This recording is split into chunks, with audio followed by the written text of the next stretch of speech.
True friendships are unfortunately yet exceedingly rare. What must one do in order to be qualified as a friend? Well, personally, I don't think anyone needs to do anything to be qualified as a friend, but I guess there are some basics. Good friends have heartfelt discussions.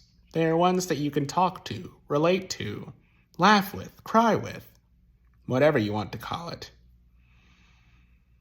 But what would happen if friendships' paths deviate?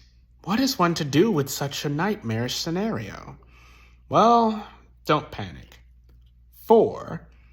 If friends' paths are to deviate, there is nothing more you can do, as you cannot hinder the progress that a friend is having. Who are we to hinder such growth? If growing is the best for them, who are we to stop that? It helps them as a person, especially if it is to get what they want. And if the paths are to separate, one thing you must never ever do is forget about them.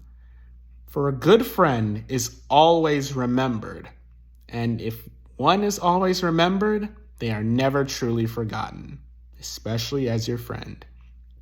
If the paths are to intertwine, then beautiful things are sure to happen.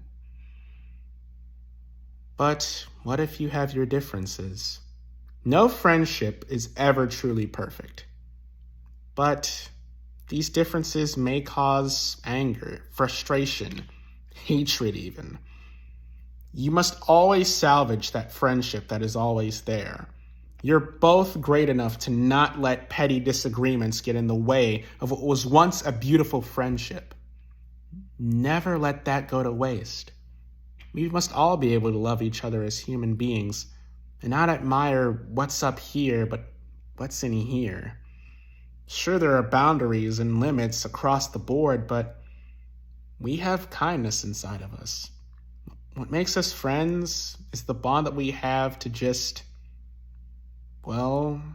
get along. Great minds think alike, but great hearts beat together and understand each other more than anyone else. And that last part may also be what qualifies as a friend. One who knows you better than anyone else. And that's a close friend, I suppose. But even then, sometimes those are few. It's almost sad, one could call it. But friend circles, groups, whatever you may call it, are always different. What of the love a friend has for you? One should never doubt the love that a friend has for them. Whether they give other friends more gifts, whether they do this, do that, whether they may show it in a different way, you should never doubt the love a friend has for you. It's always going to be there. Trust me on this. They may show it in many more ways than you can expect. For a friend's company is not only always enjoyable, but it may surprise you in more ways than one.